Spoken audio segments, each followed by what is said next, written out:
Miller, Vice President, NVOA. You've come to our general membership training session. Today's agenda, we're going to have an evaluations update from Paul Shoemaker. We'll have a school update from John Lindsay.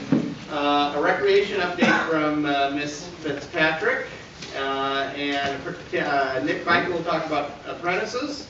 Then we'll go into our 2013 elections. And we'll have 3 breakout sessions. Actually, we're going to hold 2 of them in this room, one following the other. We're going to have Chris O'Connor from Bellevue High School on defense, understanding defense. Darren Barr from the WAC, managing rec ball, Q&A, and Tim Gately will be doing how to manage stress from being a referee. So that's kind of our agenda today. The first thing, pardon me? Stress for being a signer? Okay. That's good. That's gotta be at the bar there.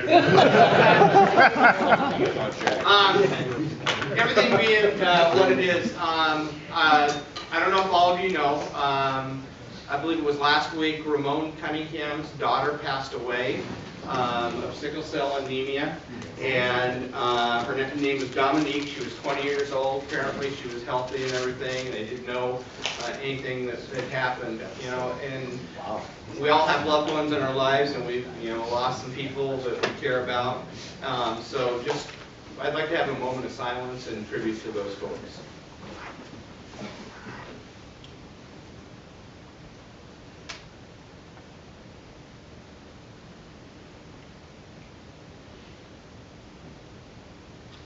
Thank you. Appreciate that. First up on the agenda is Mr. Paul Shoemaker. Mocker. Good morning, everybody. Morning. I just have a handful of updates on specific things that have kind of come up. And a couple are just reiterations. One, if you're new and you have not registered on Strike Zone, please do so ASAP. If you're not registered, you don't get evaluations. Number 2, on the new form now, what we want you to do is we want you to check the box on the 6 categories. We do not want you to enter the final score on site. We want you to do that later and then enter that on Strike Zone. So check the 6 boxes and give that to the ref on site with the feedback, but don't write the scores in. Third, if you're a first-year varsity ref, you do evaluate JV games. A few people have asked whether that was true or not. For PMBOA, if you are a first-year varsity ref, you do evaluate JV games. Number 4, just a heads up, I've said this a few times, I'm just doing this to prevent my head from getting chopped off in March. The overall scores this year, they will be lower than they've been in the past just because of the way the rating system is. So just know that. It's about relative, not absolute. If I could give you 75 and tell you to be #1 in the association, I assume you'd probably take that. And lastly, if you need more forms, Mr. Wood has some with him. I would ask you, if you need forms, try to be specific about how many you need and don't just ask for a bunch. Just trying to be cost conscious, because if I have to get some more, my treasurer is going to kick my ass. Any questions? Thank you.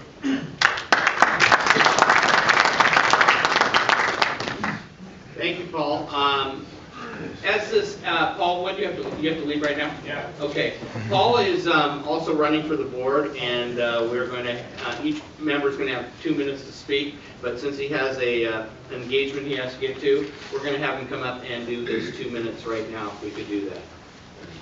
Okay, I will make it quicker than 2 minutes. I was asked to join the board about 6 months ago and do the evaluations. That's clearly the case of you in the bathroom when they asked about fulfilling that role. I will say it's been challenging but also very rewarding. I know how important evaluations are to everybody. We try to make it as much about feedback and getting better, not just the score you get. You know, I'm sure I've heard not all the negative stuff, but I've heard a lot of good feedback about the way the form got redone this year and kind of the strategy for it. Most of the credit for that goes to Mr. Cook. But it's been a lot of fun being a part of that.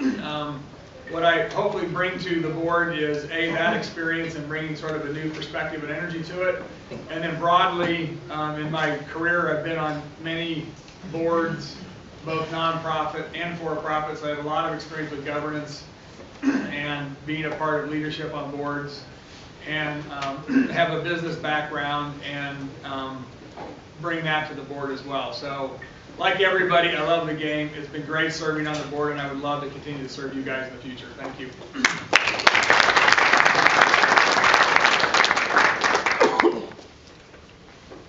All right, let's see here.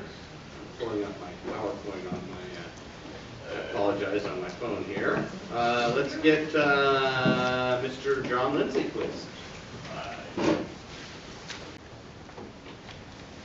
Just a couple things. Basically, got 3 weeks left in the school season. First February is about it, that Friday. Can't stress to the varsity officials enough to make sure you're doing your JV evaluations. Since I sent out that email, I probably got about 30 responses from JV officials that were short observations.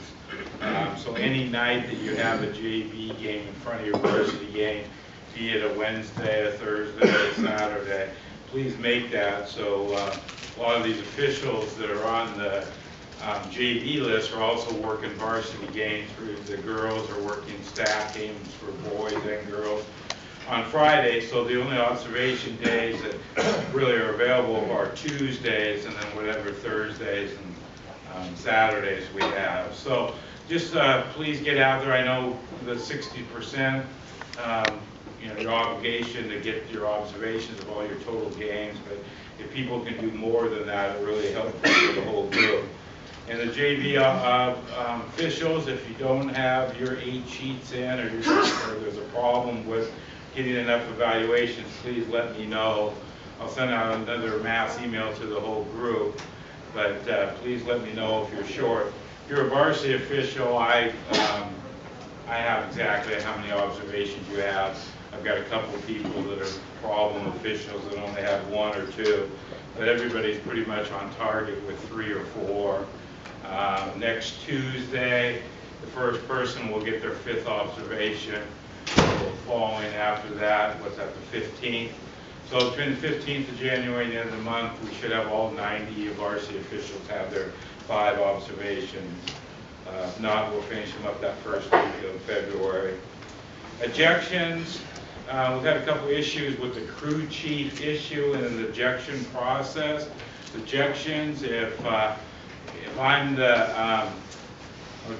the crew chief and I'm working with Nick and Gary, and Nick throws somebody out of the game, ejects somebody, we get together as a crew, make sure it's a valid ejection, no questions from us. Even though I'm the crew chief, Nick threw out the players, he fills out the form. I had my 3rd double forms go to WOA because the crew chief thought they had to send in an ejection, and then Nick sent in because he's actually the person that does ejection. So now we got 2 reports of the same game with different stories because of course the language is not going to be the same. One, I still don't think the 2 officials were on the same game. They had the date and the location, that was about all that was right. So it's just confusing because it goes to multiple people and the whole process is screwed up. So 1 observation, the person that does the ejection is making sure a first-year official and working with Bob Ames and Thornley that was here when we got the little basket and stuff. But this means who you're working with. The person that does the ejection is the person that fills out the form, contacts me, does the WOA form within the first 24 hours. And we did a little snow dance, so there will be no snow this year at all until the regular season is over, so we don't have to worry about that. Can we please see the dance again, John? Well, Leslie did the dance.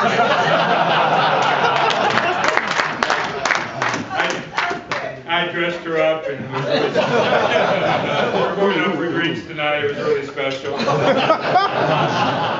Some of us deal with stress and all kinds of stuff. All right, that's it. Thank you.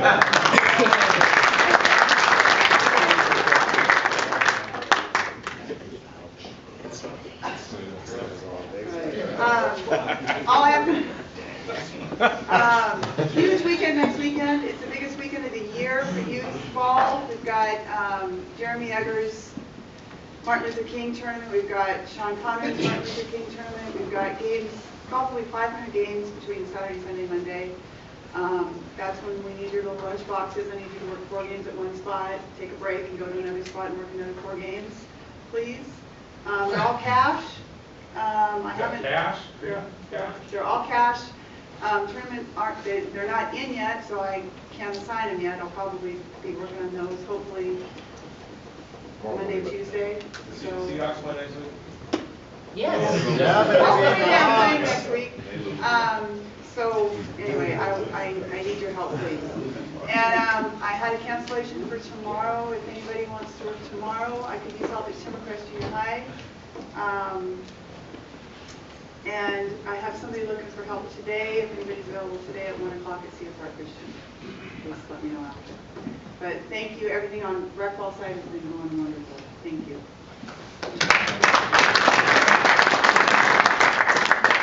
4 people to recognize. Joe Flynn. If these people are here, please come forward. Derek Jones, Harold Webb, Alon Gold. Those people, just want to throw a shout out to them. They really stepped up and helped out over the past couple weeks. We had a couple late cancellations. And we also had a couple varsity members fail to show, and these guys stepped up to work the varsity games. So I really appreciate those folks. If you see them, please give them a pat on the back. All right, so this year's Apprentice Fest continues to prove to be the best one yet. So all I want to say is thank you to the veterans who are putting in your time and helping them out. They really appreciate it. And I want to recognize all of them that are here. So stand up because it's still a good turnout for our apprentices.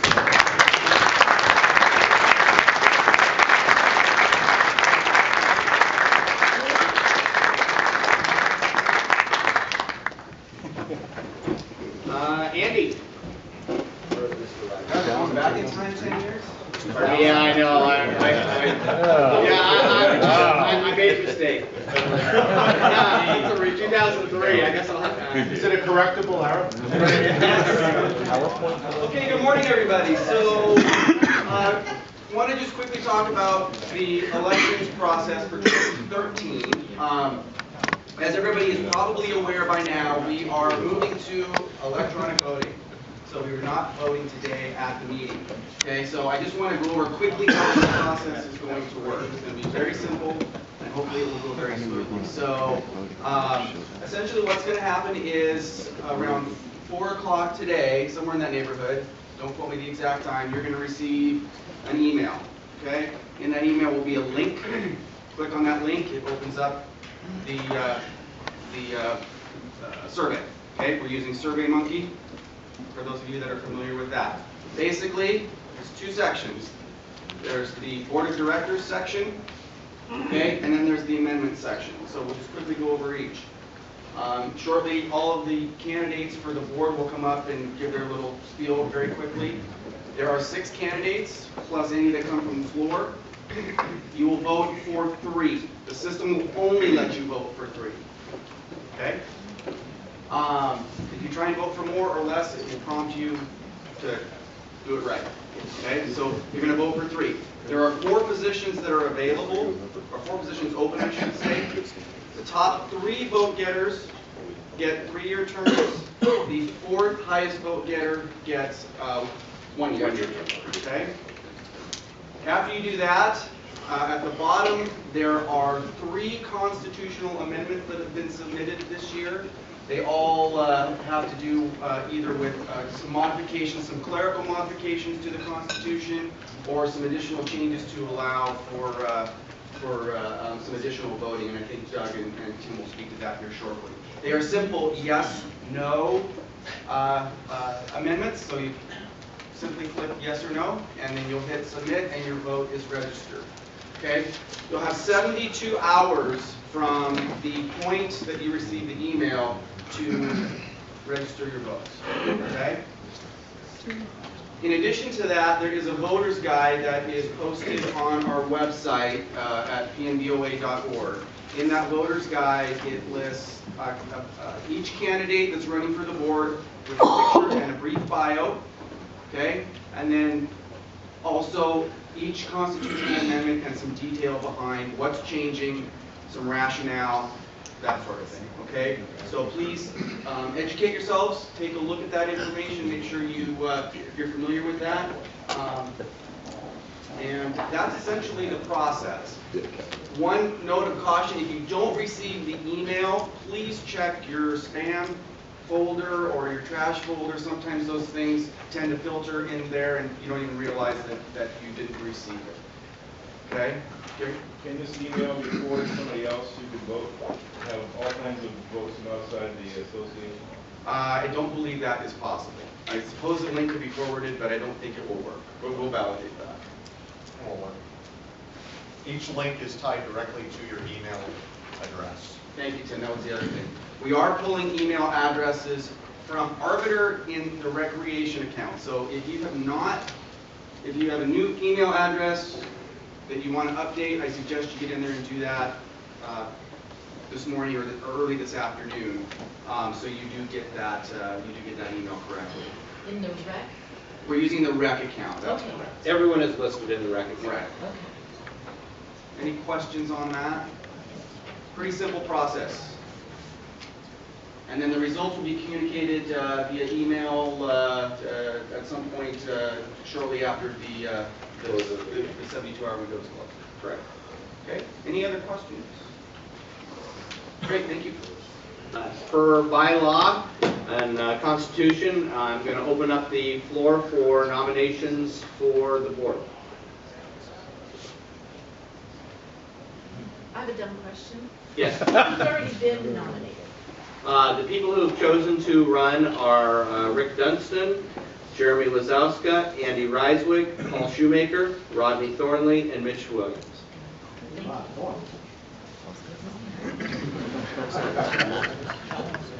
Do we have any nominations from the floor? Someone want to make a motion to close the nominations? A motion to close nominations. That motion up there, who? No, he did it. I motion. Okay, all right. Who is that? I can't see it. Keith Gray. Okay, Keith, thank you. Second. Who is the second? Mark. Mark Plum. Okay, Mark Plum, second. Got it? All right, all in favor, say aye. Aye. Opposed, say no. All right, motion's carried. Nominations are closed. And I'm going to start alphabetically, even though Paul went out of order. So I'd actually like all the candidates to come up here right now. Rodney and Mitch up here. Good thing I did show up. Otherwise, you. The order they're speaking in is alphabetically. So, Mr. Rick Dunstan, you are up first. You have 2 minutes to speak, and your time starts now. All right. Thank you to the board. Thank you to the folks who are here today.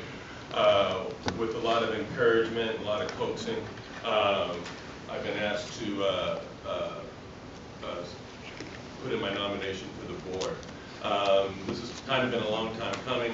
For one reason or another, I always had a reason not to join the board because of time constraints, because of family obligations. But as I have an 18-year-old son who's going off to college next year, as I have a workload that's going to be freed up over the next few years, and like I said, due to the encouragement from a lot of people in here, I want to follow up on that encouragement to join the board. A lot of people have given to me in my career as a referee by mentoring me, by working on the court and off the court together. It's been a great ride over the past 13 years, and I've worked with a lot of great people. I've also been working with a lot of great people off the court, whether it be mentoring from other associations, from this association. Also been working on, through the years, working on various committees on the board, whether it be membership committee, evaluations committee, and currently right now on the ethics and grievance committee. So I've seen the process. I know how it works. I think I have a lot to bring in terms of keeping us one of the top associations in the state, the top association in the state. I've worked on various boards and committees through my through my occupation, whether it be nonprofit and community service oriented, like working with the Boys and Girls Club of King County, also the Rainier Vista Boys and Girls Club, where I'm right now an honorary board member. 15 seconds. And also through my work, various committees through profits. So that being said, like I said, I believe what I can have to bring to the table in terms of being on the board will not only enhance the group, but also, I'll represent you guys in a very fair and way and bring a lot to the table when it comes to the board. Thank you very much. Sorry to be so. That's okay, Doug. All right, Jeremy. Thank you, Doug. Oops, sorry. That was Rick. I'll give you a second to look at that since I forgot to put it up. I apologize. Your time has not started yet. I'll stop that. Where was your fingers at when you were doing this? Oh. Was 2000, up to 2003. All right. We're good. All right, time starts now. All right. Ignore that. Pay attention to me. I've been a PMBOA member since 2006. I've enjoyed every second of officiating, even when I got a coach yelling in my ear. A big part of that is because I've gotten to work with a lot of great people. And I've gotten to stay in touch with the game of basketball, which is a game that I really, really love. I know a lot of you. There are some of you I don't know. Those of you who know me know that I love the game of basketball and that I've got a lot of energy to bring to it. And I hope to bring that energy to the board, because I know that by contributing my energy to the board and by hopefully making the board better, hopefully that'll make the association better, and that'll make the game of basketball better, because we as officials can have a pretty good effect on the game of basketball.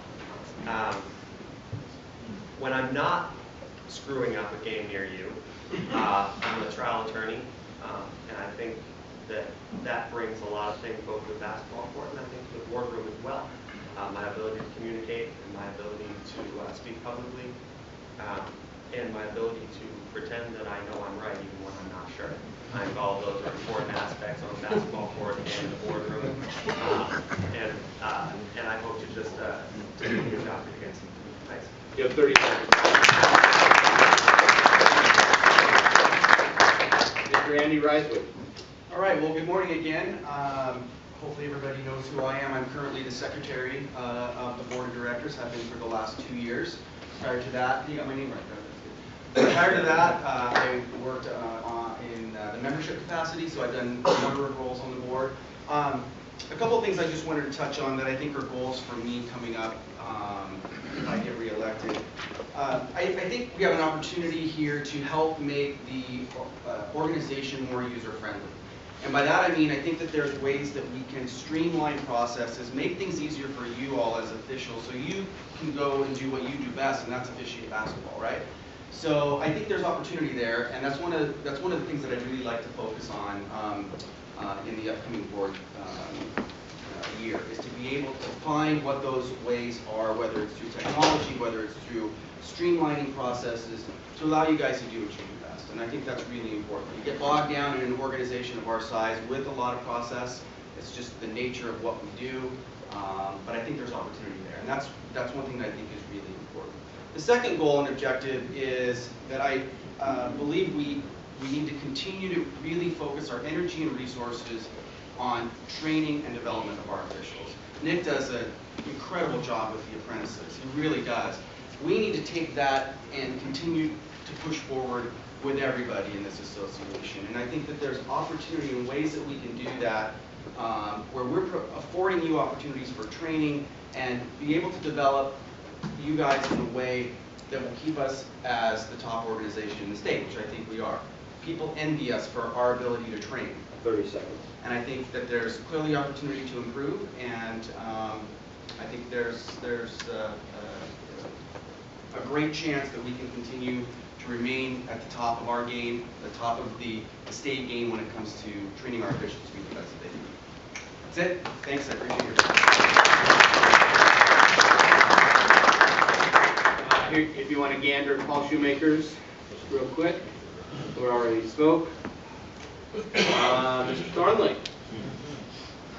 All right, you can read my stuff up there. You'd be surprised, being a teacher that I am, getting in front of you guys right now, I'm very nervous. My heart was racing quite a bit. I'll tell you why I want to be on the board. I've been on the board many times, probably more than 50% of the time I've been in this association. And it may be time for you guys to get rid of me. That'll be your decision, but I do it because I like to be involved. I do it because I'm a regular kind of guy. I'm a guy that still works rec ball all year, not all year long, mostly in the fall. I'm a guy that still going to camp. I work with some officials say I'm still getting better. I'm 61 years old. I still like the game. I'm having fun at it. But I think I'm the kind of guy that listens to people out here. A lot of ideas I've done in the past, deal with you guys. It came from me. I got you guys more money on draws, for instance. I know you guys like money. But that's the past. We don't want to talk about the past. We want to talk about the future. And my vision for my next term, if I get a term on the board here, is I'd like to see our observations. I've been a proponent of getting observations out of varsity people and getting it to the outside observers. So that's one of my missions there. The other thing we've been talking about is positive things. Positive things for attending these meetings, for getting your test done on time, things of that nature. Then you're going to get a reward for that. Rather than punishing people, you're going to get a reward, like maybe your assessment goes down. So I'm looking at that as one of my visions for the future out there. But basically, if you call me up, you email me, you're normally going to get something back that night, the next day, except in the case of Kevin Chin, of course, I never respond to him on his WA pass there. But that's what I want to do. I want to be involved. I'm involved in everything I do at school. I'm in the union rep. I like to be involved. I feel I can do things being involved rather than being on the outside. But there's all these guys up here, they're going to be great candidates. So if it's time for me to move on, because I'm old, that's okay. If it's time to keep some old guys in there, have a variety, because I don't feel I don't belong to any clique. I'm not the young guys coming up. I'm not the veteran varsity superstar that go to playoffs. I'm just one of the guys, just so I think I represent you guys. But those guys are all great. Time. Thank you.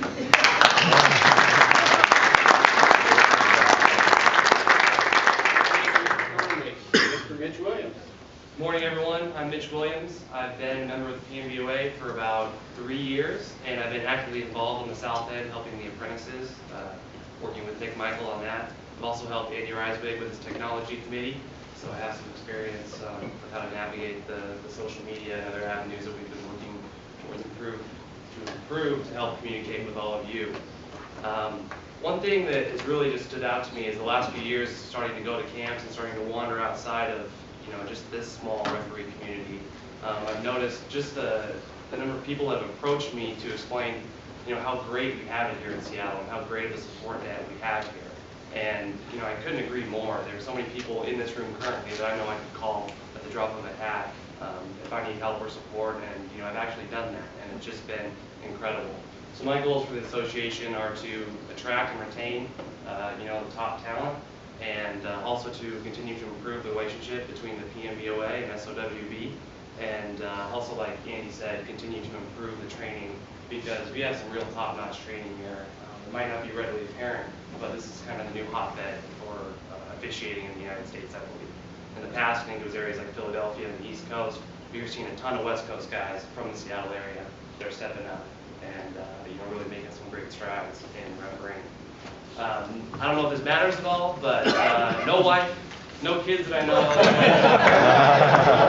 I also work at Boeing. I also work at Boeing. I know there have been some jokes made here in this room about people that work at Boeing, so I have nothing but time on my hands to the PMBOA. So thank you very much.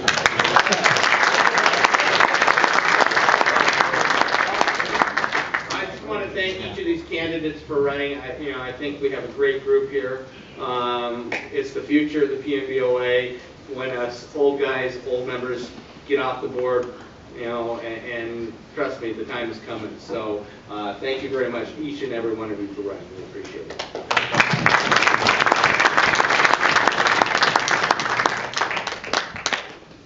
All right, we have a couple of constitutional amendments. Actually, mine, even though it's two separate, it's basically the same one, and changing the process that we do it. Number one is to, each candidate who wants to run must declare themselves 7 days prior to the election meeting in January. This way we can get information, get bios, get all the taken care of. Because you saw today, you know, in eliminating the process of having open nominations at the elections meeting, you get people who, okay, well, do I want to be nominated? No, maybe I will. Do I want to be on the board? No, you know, or yes, or okay, I'll do it. So I think it's a process that we want to have people who are committed and want to be on the board and actually take time to consider it. And this way we can actually prepare all the guide information, get it out to everyone properly. Now, obviously, if we don't have enough members that declare that they want to run prior, I would still have in my amendment, it still allows for, if we don't have enough members running for the board, to have open nominations at this meeting. So that's basically the gist of my 2 constitutional amendments. You can read them online. I've got them, you know, posted here. But basically, just it changes the process for elections. Questions? All right, Tim. Before I forget, thank you to those people who stepped up to run. I know it's a volunteer organization, we're a working board, but that takes guts to put your name out there and realize that you might not get elected. So I just wanted to say thank you very much to those people who stepped up. The purpose of the language I've proposed is to allow for special voting. So currently we're bound by the Constitution and bylaws to only conduct voting during January. I don't know if you know this, but it's a rather busy time in January. So it's sometimes difficult for people to go into that process of thinking, dreaming, and doing, and coming up with great ideas, because we're all busy working games. So what I propose is that with proper 30 days notice, the board of directors could call for a special election. Not necessarily to elect board members, but to make changes to the bylaws or constitution. So that if we do come up with some great ideas from our members during the off season, we could implement those and have those changes take effect. Questions, concerns? Can you give me an example of what that could be? So like right now, we go to our board retreat in May, and we invite all the committee members to submit ideas. And a lot of times we have great ideas that we'd like to implement right away, but we're unable to do so because we're bound to that January meeting. To be honest, when you read the bylaws, I think when they were originally written, the purpose was to denote when elections take place, but because of the language that was used, I think it tied all voting. Another example, and the bigger example, would be if we were to consider a consolidation or a merge with SOWB, I don't think we should consider it in January in the midst of the season. It doesn't give us proper time to slow down, think about what we're doing, and consider all the ramifications. Thank you. Great question. Thanks, Keith. Tim? Yes, sir. How would you handle, let's say you had a watch, or you had a vote come up of some sort, say May, June, July, whatever. How do you establish a quorum by the internet? Would you have to have a quorum? I'm not sure that our constitution or bylaws requires a quorum. So if 20 people vote, and 15 or 11 are in favor, it passes. Unless there's a 2/3 required for that type of change. Okay. So it's not 2/3 of the membership, but 2/3 of the registered active members. Whoever votes. Correct. That's my reading. It's not the best case scenario. I agree. Now again, we're moving towards all electronic voting. The intent is not to trick anyone here. The intent is that we would still vote electronically. Everyone's email would receive a secure link, and that we would actually have more participation. But great question. That's why we went to the. I think following up on his statement, probably consolation, emergent that basically came up, we probably have all the meetings, in-person meetings, and voting be after that. Sure. Envision that. So Rodney's point is, you know, the vision of the board would be if we, especially like something, the example I used was consolidation or a merge, it would not be our intent, and you can hold me accountable for this, to simply say in 30 days we're voting. We would have a series of meetings, hopefully create engagement from the members, solicit feedback, and then give the 30 days notice that we're going to vote. Thank you, Tim. All right, so in spirit of our breakout training, we're going to actually, because of room situations, and I apologize for this, they actually double book some things. So we're going to have Chris O'Connor speak here first, and then immediately following him, Darren Barr. Tim will be doing his presentation in N204, both now and the second session. I know it says 9:30 to 10, we're getting a little bit of a late start, so we'll go 25 minutes on each one. So it'll be from 9:45 until 10:10, and then 10:10 until 10:35. Okay? All right, so I'll get bring Chris in and we'll get started.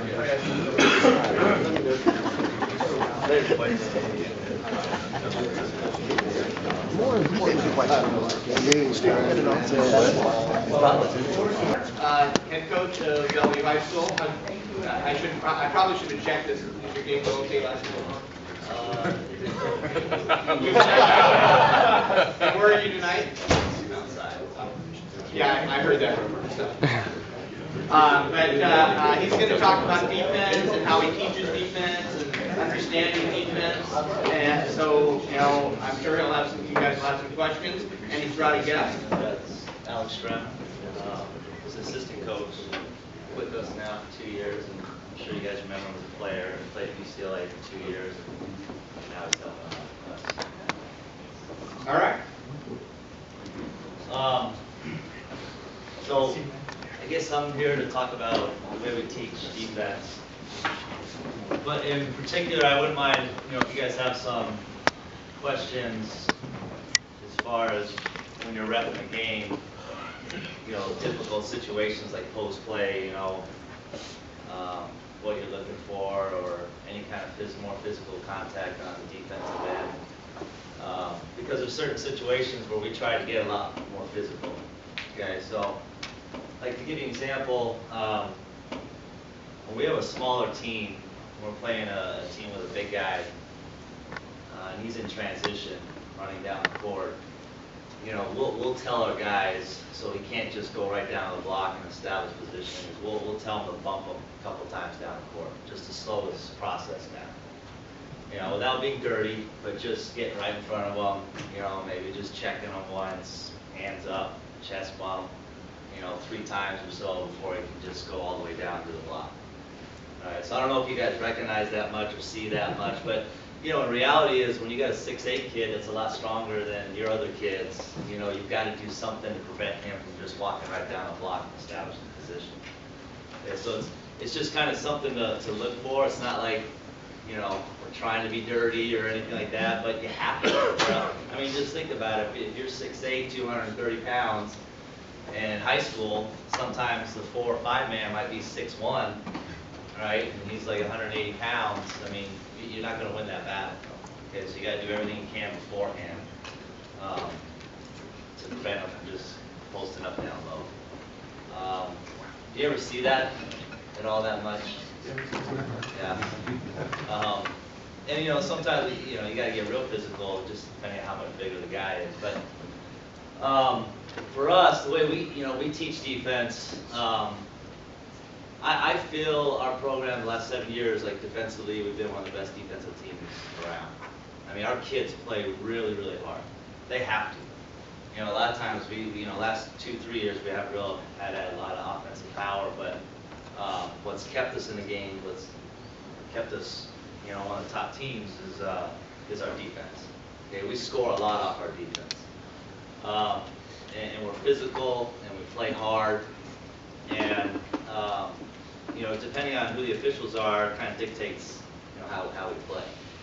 All right, we like officials that kind of let us play. I mean, that's why we love going down to California, because California officials, they just let you play. So we have a lot of success down there. You know, and so we try to teach, you know, being physical. We really get in the passing lanes, try to deny the wings. We get physical on the post. You know, on high ball screens, or side ball screens, we hedge really hard on ball screens. Okay, what does hedge mean? Well, like if I'm a screener, okay, and my teammate's coming off me on a ball screen, so I'm going to screen. right, this defender here, when he comes off that ball screen, we're jumping out hard. Okay, and we're gonna stop the ball. All right, and it's kind of tricky because if you hedge out hard real quick, I guess my question is, what would be the call if the offensive guy just ran right into him? Would that be?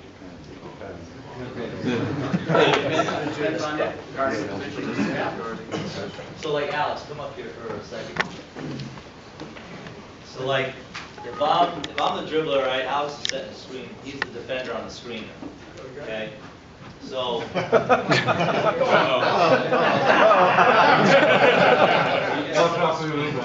Take him out, He's right here.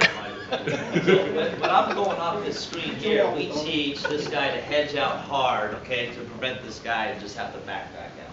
Okay, but, you know, if you think about it, if I'm an offensive player and I'm coming off the screen and he hedges out real hard, you know, you might want to just go into him because he's on the move. You know, so most of the time we teach hedging, so you're the offensive guy, Alex. If I'm a defender here and he goes, okay, I'm jumping out real quick like this to stop. All right, so, but the offensive player is just trained just to go and then back it out. Okay, and that's why you hedge. You hedge just to stop the ball. Okay. So you know we jump out really hard on our ball screens. Okay. We won't jump out really hard on an offensive player that can't shoot. You know, we'll just go under that screen, just keep the guy in front of us. But that's something we do a lot on high ball screens. When you're off the ball, okay, we really focus on 5 guys on one side of the court. Okay, so if the ball's on one side, we have all 5 guys cut the court in half. Right, we really try to clog that middle. And then obviously on skip pass, teach closing out, and the strong side, okay, cuts the court in half on a skip pass. The only other physical part in our half-court defense, anytime we have an offensive player that flashes to the high post or flashes across, like Alex likes to call it, we lay the lover on him. Okay? And so like Alex, step up here real quick. If Alex is on the block here, basket's behind us, right, and I'm in a defensive stance, ball's over here. When he starts to come across, okay, we put our forearm right here to stop, okay? And if he keeps trying to proceed, okay, we keep that forearm on here, and we got the hand up, and we try to deny him the ball on the block, okay? Because that's the only way you can stop the guy from coming across the key. So if I'm here, right, I don't do anything, go ahead and go. I mean, it's just too easy for an offensive guy to get position. All right, so you know, it's not. You know, a lot of times we tell guys we can't throw it. So when he comes, we can't, you know, go like that. But when he comes, get your arm up, and then you're just holding. Okay. So coach, yeah. On that play, what type of calls on your defenders would frustrate you, and what type of calls do you understand? Well, like when you're throwing it, you know, I mean, our guys are just, you know, you used to always see this fight, some kid drives me crazy.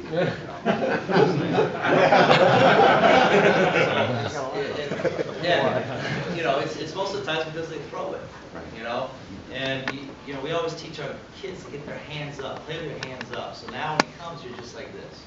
If you're down like this, and then you got to go like this, you know, that's when you get called.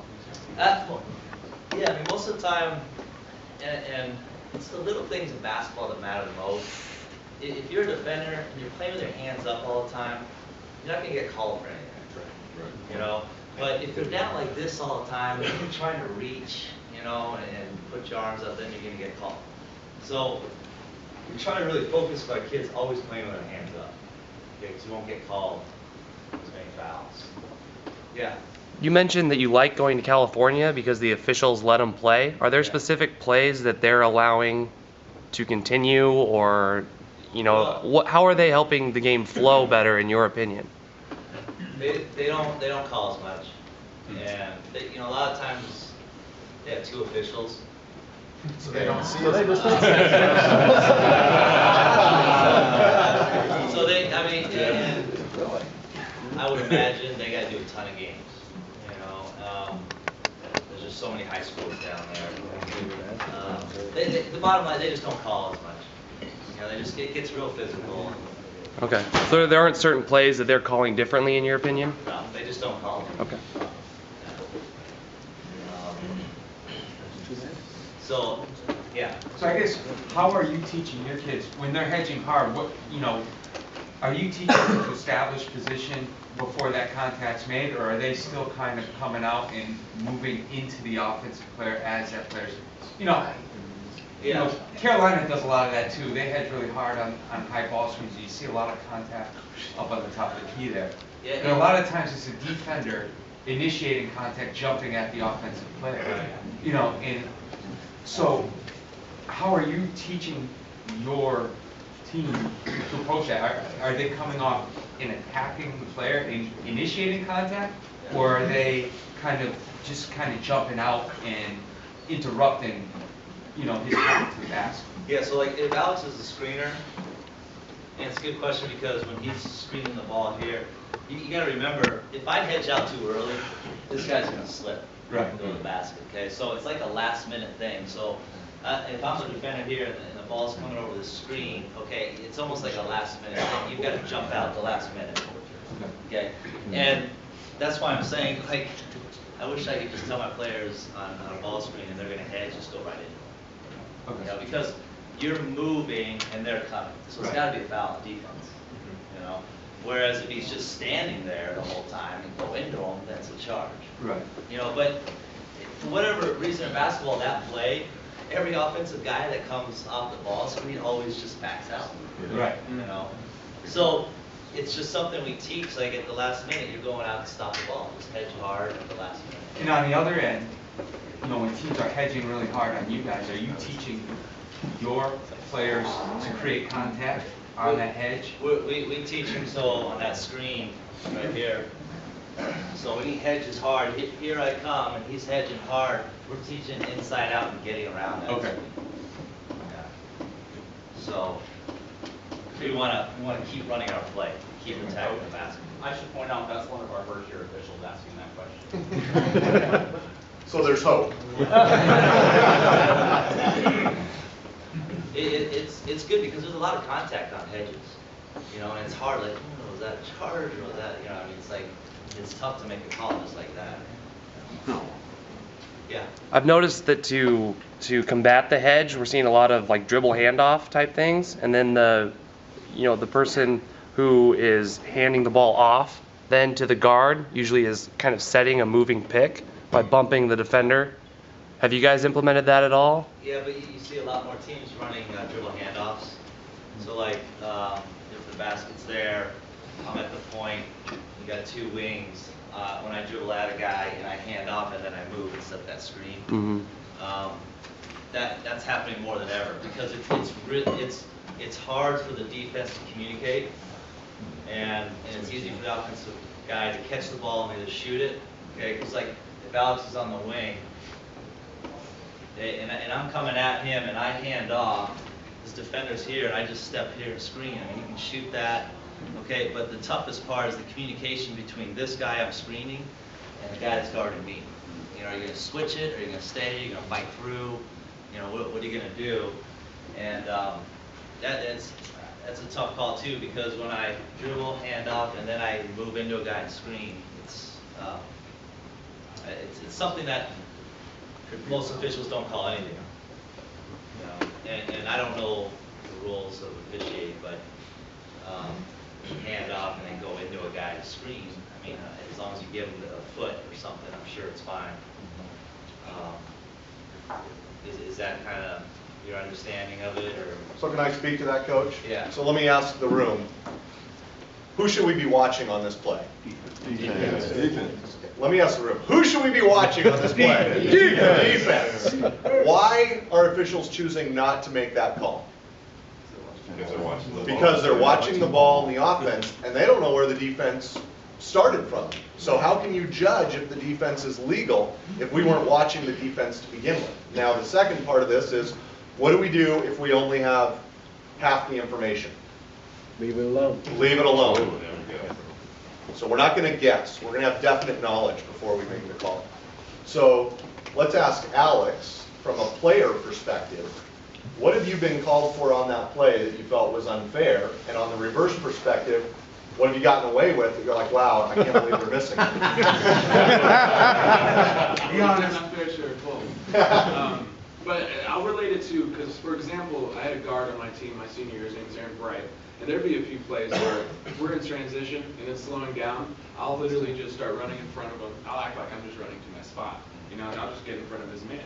And then he can read where his defender's going to try to go around. Sometimes the defender tries to go to the side. I might act like I'm now going left.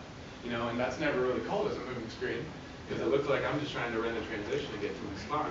And so if you compare it to, somebody going for a handoff and kind of just being in the way of that defender now and making it more difficult for them to get back, it's really a matter of how the defender plays it. I really thought that just smothering this guy and staying in front and holding him, that would be a foul. But I do think that there's a sense of, you do have to let him play in that regard too. I love your example. So let's ask the room this. In Alex's example of in transition, he's running alongside his guy, and now he basically just said he's blocking him, he's moving, he's affecting RSPQ. In a two-person game, who's watching that? The coach, probably. Who should be watching it? The trail, maybe even the lead. I think in a two-person game, that's a two-referee play. That's hard to see. Now in a three-person game, who's watching that? The center. The center should have all the way across the court and be watching everyone in transition. Very good example. You will be an excellent referee, Alex. Over to the dark side. So give us did you have a second example you were about to talk about? I might have, but I think I forgot. Hard to top that.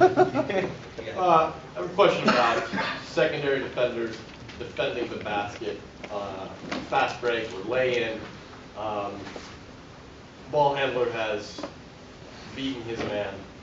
Secondary defender coming over to either take a charge or go straight up. What is the defensive mentality in terms of defending the basket, and why do all big men try to be a shot blocker and come down versus just absorbing? It's for learning core fundamentals when they're young. In our scouting reports, if we're going against a shot blocker, a guy that gets off his feet, tries to block everything, we tell our guys go right in their chest. Okay, just if he's going to jump and try to block everything, we tell our guys just go into the chest and finish. Now, if he's fundamentally sound, okay, and he's more willing to take charges, okay, then we tell our guys, okay, when you get in the paint, you got to come to jump stops, because this guy is not a shot blocker, he's going to take charges. So it depends what our scouting report is, but I love guys that take charges. I keep a guy this year on our team, he's a senior, and the only reason really why I kept him is because he takes charges. Nobody else, it's just, they don't, to get a kid to take a charge is really hard. It's more of their DNA more than anything. But that's, in answering your question, we teach our guys, if you're not on the ball, all the four guys are playing the ball. You're in help position. Okay, if one of our guys gets beat, the next guy got to step up and try to stop the ball or take the charge. And then it's just a constant rotation from there. But that's the biggest thing that we tell our guys against a shot blocker is just go right into the chest. On the defensive end, is there ever a key point to jumping straight up, maintaining verticality? Yeah, like we have a kid, our Jack Walton, he's brutal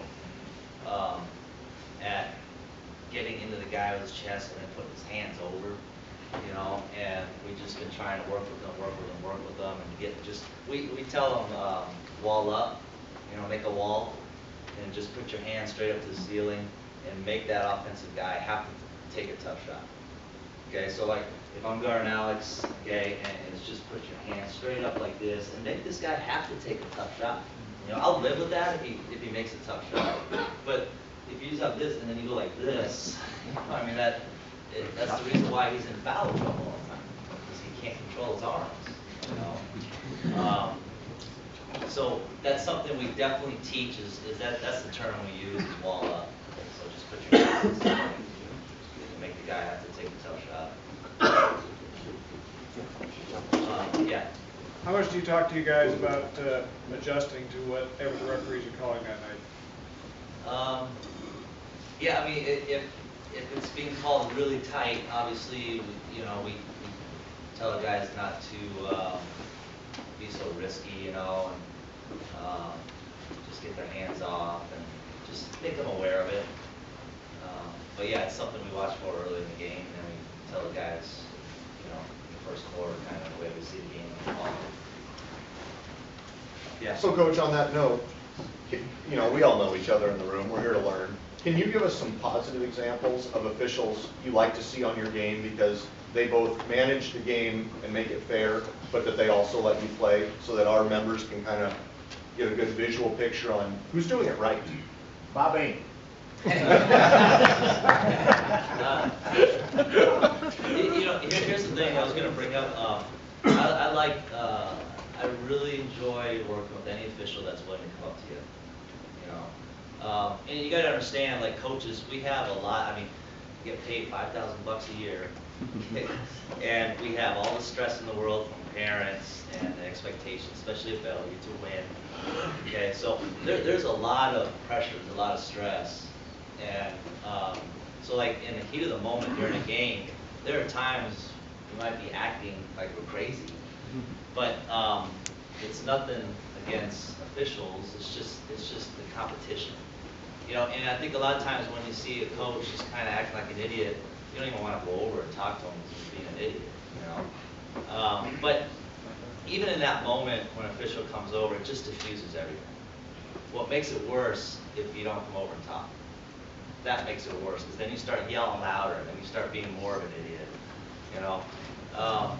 And so, off the top of my head, you know, I'm not very good with names in the first place. That's why last meeting we talked about, I really like it when officials come up to me right before the game and tell me their names. A lot of times I think officials assume I know their name. I'm just bad with names. I can't remember my kids' names sometimes. You know, your husband and I have a really good relationship. He's very good at, you know, coming over and talking to me. So what sort of things does Scott Federley say when he comes over to you that help with that situation? He just says, what do you see, Chris? What's going on? You know, and I'll tell him. He says, okay, I'll look for it. You know, that's it. So it's short. And I think as long as a coach knows that you're looking at what I'm talking about, then, you know, I might be wrong, and you just come up and say, okay, yeah, I got it, I'll look for it. It makes them feel better, even though you might just say, that's not fair. I mean, because I'm so biased, obviously. You know, I think I'm right on everything. But, yeah, just be acknowledged. Yeah. Because I was taught, my former assistant, Jason Griffith, he's at Issaquah now. I was just talking to him on the phone. I had to say, hey, what are you seeing? You know, what are the other coaches talking about in this? He said early in the year there were a lot of really quick technicals, you know, and maybe that's just to establish kind of what's going to happen this season, get off to a good start, make sure everything's being called closely. But he said, you know, lately it seems like the officials are more willing to come up and talk instead of giving a real quick technical. But that's huge with coaches. It's just between you and me. And a lot of times with some officials, you know, I have a good relationship with them, and I just kind of kid around with them, you know. Just, it's supposed to be fun. Yeah. Yeah. What drives you crazy? Things that officials say to you. Hi, my name is Drew Henry.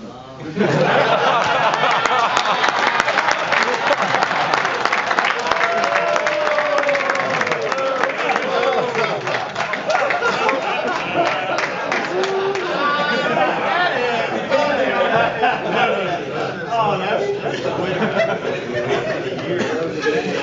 I woke up. I don't think anything crazy other than just feeling like I don't, like you said, have the acknowledgement of the official on the court.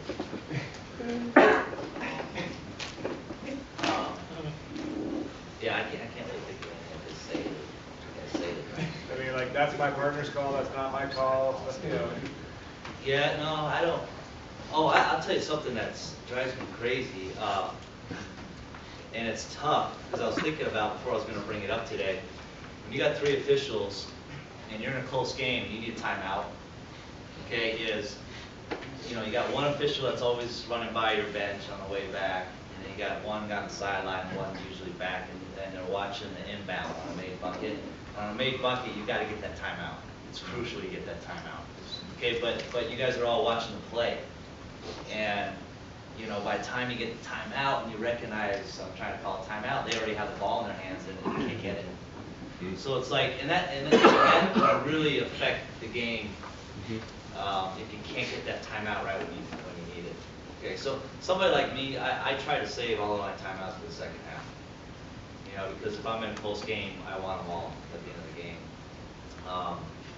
So, what's the protocol on recognizing in a close game, tight game, you know, when the coach is trying to get timeout? That's when we want to be more aware. And, you know, at least for me, and I've talked to my crew, is making sure that we're looking to the table and being aware of that timeout. And that's something that, you know, we're looking, and then maybe something happens, we have to look away. But, you know, after that basket's made, we want to be looking. And scream real loud and maybe even sort of jump onto the floor, you know, yelling for the timeout.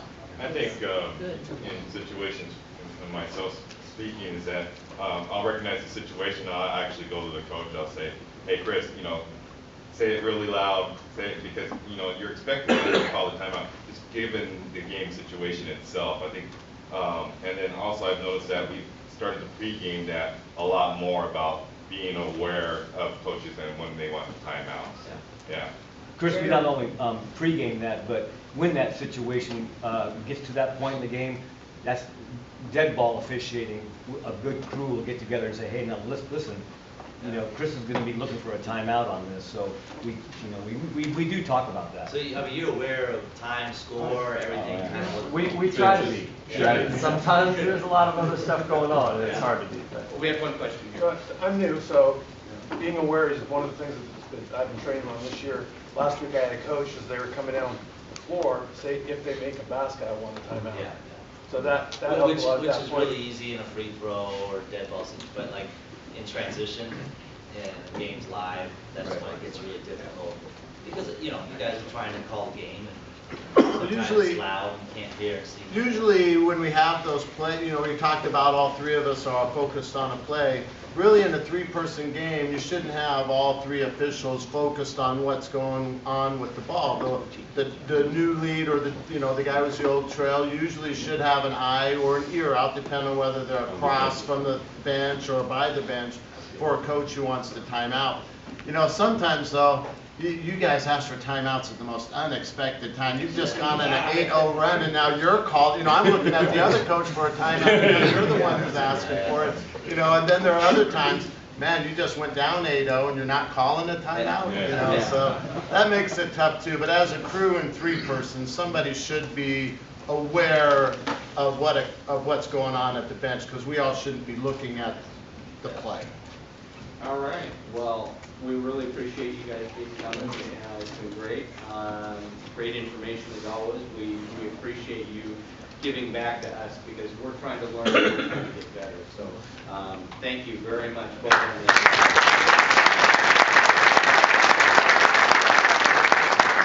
you. During this time. So please speak up at any time, challenge any of my assumptions at any time, and please bring your own experience, because what I think is great about TMBOA is we have a lot of people from different professions, different levels of experience that, you know, bring to the table a lot of information. So, of course, I'm Tim. I'm a known dropout. I've dropped out from several things I've done in my life at several different areas, and I'll get into that in a minute. This approach I'm taking to dealing with the stress of officiating is a holistic approach. So we're going to talk about our whole life today, not just the second we step onto the court. This is one of my mantras. Got this from, if you know Todd Clark, he runs getlit.me is the new address. It's none of my business what other people think of me. So I'm going to tell you an example in a minute of a couple times in my PMBOA experience where, people call me or email me and they explain to me what they think of me. Or, sometimes we trick ourselves into wondering what other people think of us, and really, it's none of our business. It's my opinion that we really shouldn't try to care what other people think of us. I want to talk about values versus performance and how the two tie together, discipline, and then some additional resources and reading if you're interested. So Donald Rumsfeld always used to claim, we don't know what we don't know. And until we acknowledge that we don't know what we don't know, we can't learn as humans and individuals. So when I take an approach to something like this, I immediately acknowledge that I don't know what I don't know. So that could be in dealing with personal relationships and how people behave, my own life and how I'm proceeding through it. But I think it's important to remember that we don't know what we don't know. So when I started my career in the PMBOA, it was in 1997, joined the apprentices, went through the program, did decent on the JV list for a couple years, and then eventually made varsity. I was varsity for 2 years. The first year I had non-protected status and I was evaluated, I fell right back down to the JV list. That year on the JV list, I was in the top 10, I got promoted back to varsity, and I went back to varsity. Then my job changed and I had to move, so I transferred down to another association in Vancouver. I did a year with them on their JV list and then a year with them in varsity. Then I moved back to the Seattle area, rejoined the registered list, came out on top, went to varsity, again, not protected that time, back down to JV and back up to varsity. Anyone had similar experiences? Has anyone fallen? Not yet. Not yet, but prepared to. So when you look to your, and I'm not saying that people are looking up to me, but when you're looking to the Scott Federleys or the Meade Fentons or the people in our association that work the big games, or Sam Long, who's been on varsity for many, many years, realize that we don't know what we don't know about those people. In your experience with them, or in the 5 years you've known them, they may seem like an idol to you, but they've probably had a lot of the same frustrations with the organization, a lot of the same experiences that you're going through. So later we're going to talk just briefly about mentors. That's why it's so important to have a mentor, is someone that you can call and go, hey, I look up to you in the association, and man, I just got kicked back down to JV, and I just got evaluated last night by a varsity guy that I know I can ref better than he can. His input to me was off. Just realize we've all been at different stages and we need that feedback. Next, I'm going to talk about Maslow's hierarchy of needs, and then I want to understand performance a little with Jack Welch, who ran GE and all its subsidiary companies for many years. And then I just want to talk about setting realistic priorities or values. Has anybody worked a game with me this year? Anybody know? Not you. Anyone know why they haven't worked any games with me? You're on LOA. I'm on LOA this year. So I'll use myself as the example. I took a holistic approach. I understand what my needs are as a person, and sometimes the right thing to do is say, I don't have time based on my values and how I want to perform to do something, and I got to take a break. This is actually the second time I've been on LOA in the association. The first time it happened was I got bumped down to JV and I had started a new job with a new company. If you ask Nick Michael, he'll claim I was mad. I was mad. I was mad at myself. I hadn't put the time and the energy into making sure I stayed on the varsity list. I had a new job. I went back to JV. I took LOA for a year. I took a year off from all basketball and then came back. And then this year, I have a new job right now. I picked up some other things in my personal life that I'm paying attention to doing. And I just don't have time in my hierarchical needs to include high school basketball in it right now, but I'll probably be back next year. And it's okay to do that. It's okay to take breaks. It's okay to say, I need help. Does anyone know who was originally supposed to give this presentation on the schedule? The schedule you got at the beginning of the year listed Andy Reiswig as giving this presentation. And 2 weeks ago, Andy called me and he said, I need help. He said, I'm trying to help Doug with the voting, and we're doing electronic voting, and that's new this year. I'm totally overwhelmed, and work's real busy right now. I need you to step up and help me. And I said, sure, no problem, I can. That's exactly the give and take I'm talking about. Sometimes we have to ask each other for help, and sometimes we have to say, you know what, I said I would do that, but it's too much. I need to get help. So great case in point from Andy. Everybody learned about this in school. This is a hierarchy of needs. For those young guys who are in college, don't worry, sex is on the chart twice, so you can get it at different levels in your life. But when we're dealing with each other in a real sense, and when we're contemplating our own self-reflection, it's important to understand that in our basic being, we need to breathe. We need food. We need water. We need all these basic things in order to even exist, just being. And the next step up from that is feeling safe. Humans at their very core want to feel safe. We want to be employed. We want to be able to pay our bills. We want to have a home to go to. We want to have property. We want to be healthy. And if we're not meeting these needs on each level, we can't proceed to the next level and get ourselves into a state of learning and higher being. Next, we don't want to just have sex. We want actually to be intimate with someone who actually talks to us and understands our needs as a whole person. We want to... What? Sam, did I lose you? Yeah, I skipped school that day. We want friends. We want family. We want people to depend on. And until we get all of this, we can't go to the next level, which is starting to build our own self-esteem. How do we respect ourselves? How do we respect others? And then finally, up at the top of this pyramid is where we actually develop and have a cognizant sense of our morality, of our spontaneity. That's us dreaming. What was the motto of the Army for years and years and years? Be all you can be. Be all you can be. Do you think be all you can be occurs down here when you don't have a home or when you can't pay your bills? No. Do you think be all you can be occurs in the middle? No. Be all you can be occurs up here.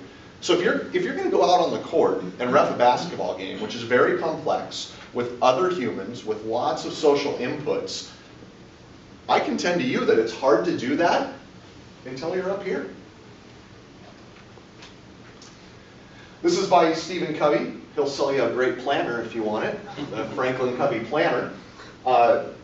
He wrote a book, Highly Successful Habits of Successful People. 7 great habits. 7 habits, whatever. Yeah. 7 habits of highly successful people. And one of the habits is put first things first. So on this chart, on the y-axis, we have things that are not important and things that are important. And then we have urgent and not urgent.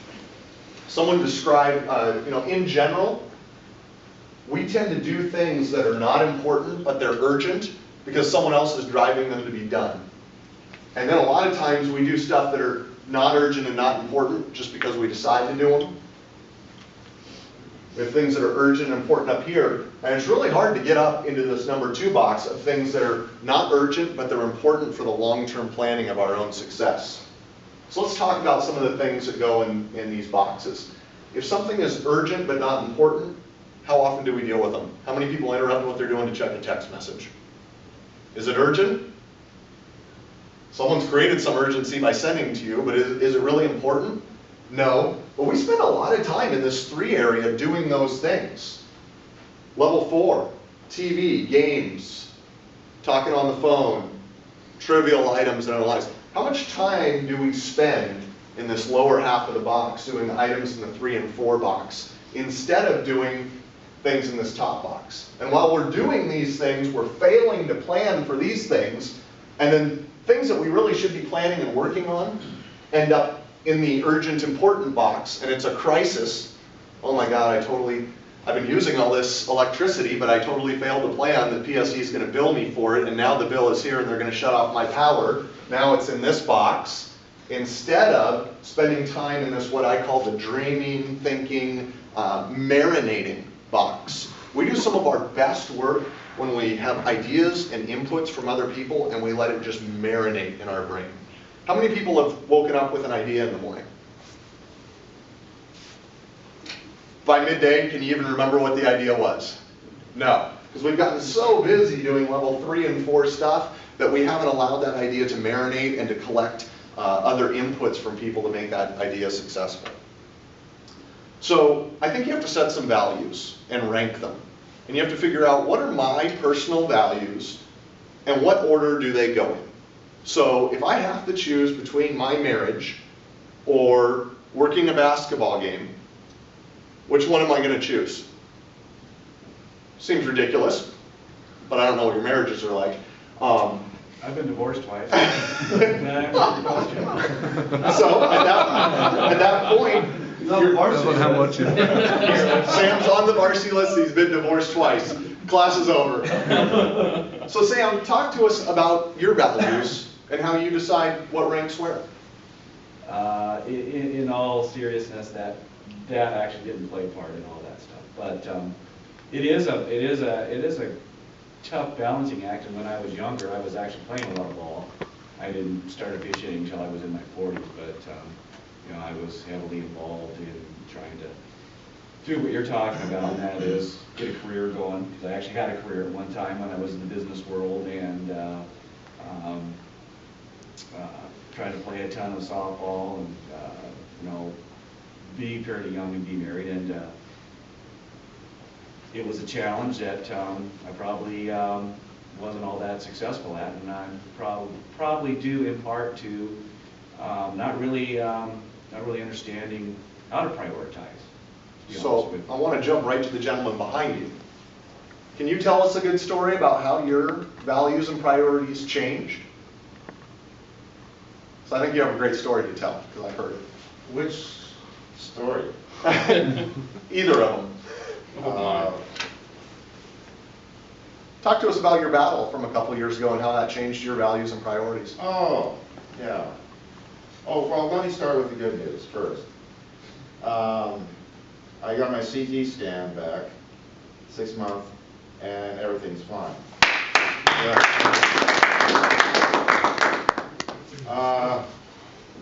My wife was freaked out. That was, but me being the kind of low-key type person, just take everything as usual. I tried to be as mellow as possible with her because I knew she was freaked out. And we're talking about a battle with an illness, with cancer. Yeah. But the flip side was that my wife says, okay, you're going through this. If you do basketball, that's fine because you need it, because you need the physical exercise. So now we are finally, after about 40 or more years of marriage, she finally realized, you know, maybe it is really important that, you know, maybe he really needs the basketball to, you know, to deal with, you know, what you're going through. So you bring up a great point, because part of understanding your own values is understanding the people that influence those values. So if we don't have conversations with our friends and families and kids and significant others about what the values are and how they play in to how we're going to act in our lives, it's not going to work, is it? No. And, you know, I'm sure a lot of people thought I was, you know, crazy going back to basketball right away, you know, after I've, you know, gone through all this treatment. But, you know, it's good mental therapy because, you know, it gets your mind off of other things, you know, having to deal with, you know, the possibility of maybe having cancer again, or just, you know, because after I got done with the treatment, I had 2 years of maintenance treatment too, and you know, it wasn't that wasn't a major thing, and over the last 2 years, my body is, you know, was feeling better. So physically I was feeling better, mentally I was feeling better. And then along with that, while I was doing this, my sister has had serious illness during this whole time. So not only was it myself and my wife, but then having to deal with my sister who lived like 8 or 10 blocks away, and helping her out. So it was perfect. So you brought me to my next point. My point being that you should write down your values, and I think you should rank them. I think you should do it progressively. Make sure you're meeting these needs first before you try to jump up to these needs. And for those who came in late, you obviously have some priority setting to do. Yeah, you bailed on my game. And then, I think you should be willing to adjust it, which is what you just said. Be willing to adjust the ranking of your values. So let's say you have values and you know what your priorities are. Do some planning, commit to it, and then impose discipline. What Jack Welch says about this chart here is the reason people don't get up to these activities is because of lack of discipline. Prior proper planning on your part doesn't constitute an emergency on my part.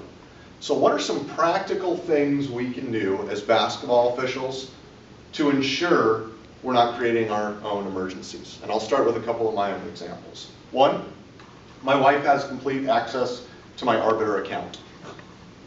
So she knows my password and my email login, and she can go in at any time and look at the games, and she can block and update. So if she adds something to our Google Calendar and decides we're going out, she can go in and immediately block that day. Who wouldn't want someone to maintain their Arbiter calendar for them? I mean, I think it's quite genius. Wasn't my idea, got it from someone else, but you know what happens when I don't allow her that trust? What happens is she puts something on the Google Calendar, I get a game between the time she tells me about it, and now what do? Do I break the commitment that I had left that block open and I was going to work the game? Do I lose that game fee? Or do I have to now, sacrifice the relationship? One of my values that I have on my list is that, and I've said this to this group before when I ran for the board, I'm not going to sacrifice a relationship for an outcome. So Steve and I have a good working relationship. We've ref games together in Reno. We've worked on several group projects with these. If there's something that's going to occur that's going to diminish or negatively impact my relationship with Steve just so I can get an outcome, that's not the way my value list is set up. So that's something to consider. Some other things. I look at the type of games I'm going to, and I try to pre-plan as much as possible. So that means my bag is packed the day before, means the Google directions are printed out. There's nothing worse than trying to drive to Peninsula Community College and you're depending on your phone for the directions and they don't have cell service once you get out through Bremerton. So I print the directions just so I have a copy. When I'm going to a school that's far away, I live in Renton. If I have to go to Mill Creek for a game, I'm packing 2, if not 3 of everything. I have 2 pairs of pants, 3 shirts, 3 compression shorts, sometimes 9 pairs of socks in my bag because I wear 2. And what if my partner also wears 2, but both of them forgot? I could actually give 2 pairs to everybody. Compression shirt, I usually carry 3 of those. I try to constantly not only plan for myself, but I try to prevent emergencies for other people. Something that I fear, and one of my values is that I want to be a team player.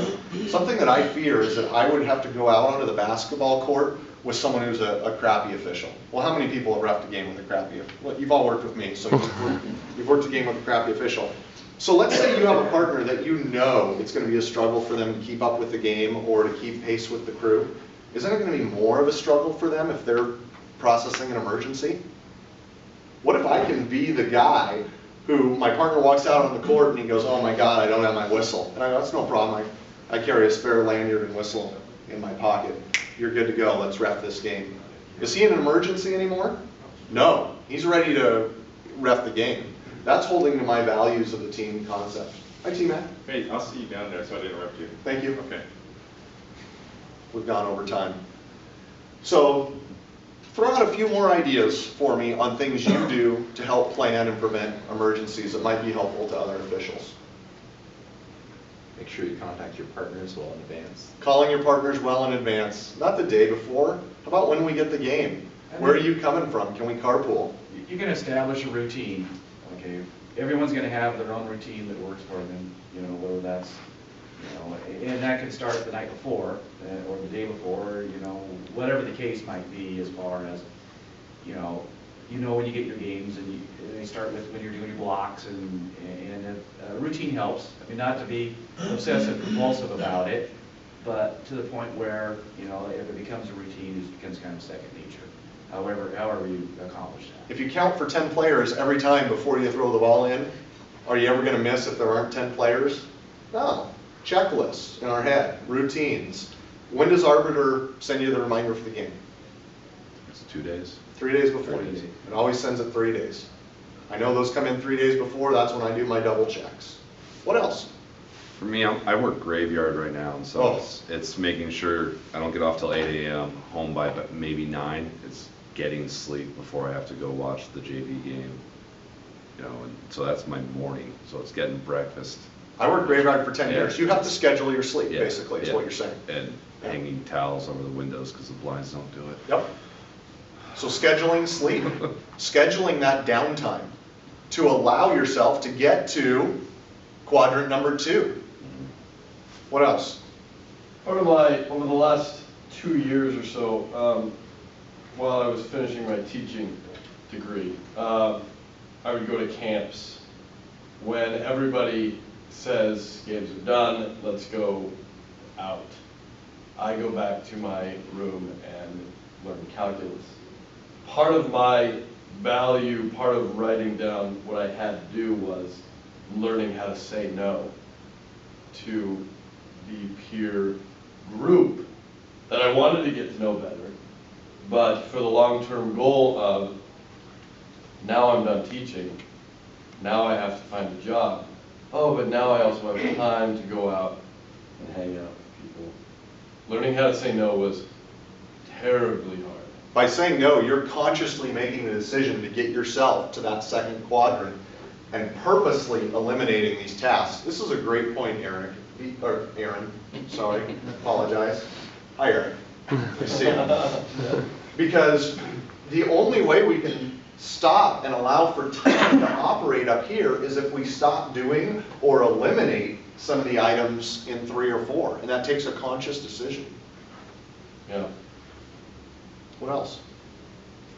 Time for health, I think, is a big one. Great one. Whether that's like mentally, personally, physically, you know, making sure you're eating. One of the hard parts is when you have to drive all over and you get off work and you drive into a game, make sure you have food. A lot of partners that I work with like haven't had time to eat. Right. Well, you know, I'm in an exercise physiology master's. You only have a half an hour of energy. If you don't eat, you're going to bonk during a game. Mentally, your brain runs on carbs. If you don't have carbs, you're not going to see those plays. So there's a lot that goes on with your body as a whole. That's really scary. You're arriving at a game and a partner is basically telling you, I have not met my basic lowest level needs. And you need him to be up here. That's a problem. So do you pack food for everybody? I bring water for everyone. I don't bring food. I'll get there. That's exactly what I was going to say. Because I usually have 3 waters with me. Yeah. All the time, because inevitably someone forgets water, and if you don't have that water in your system,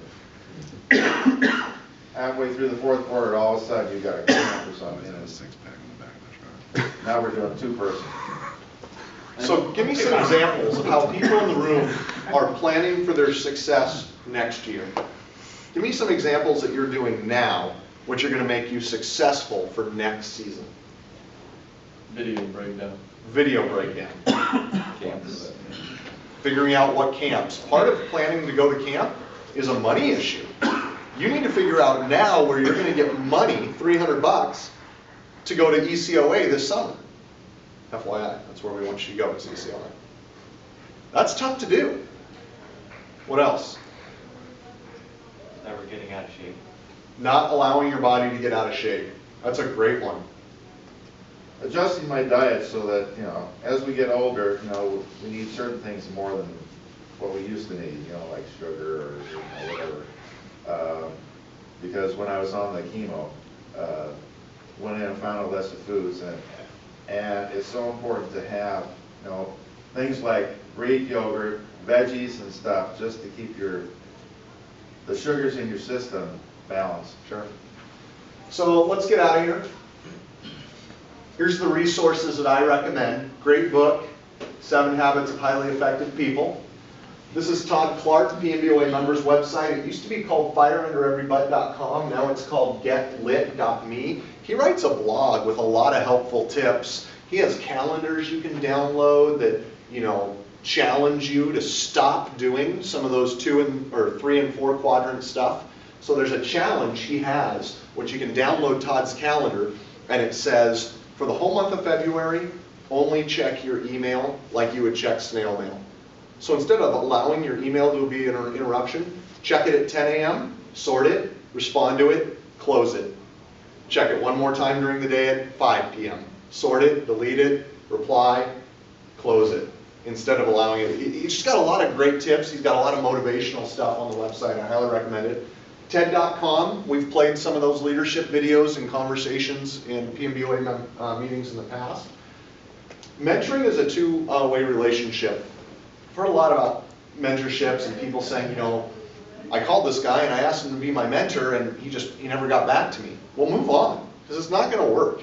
A mentorship has to be between two people who have a connection, who like each other, who have time, that they're willing to make for you the time and energy to be in that quadrant 2. So if the mentorship isn't a two-way street, move on, find someone else. And then get to quadrant 2. Think, plan, let things marinate. Appreciate your time. Have a great weekend. See you later.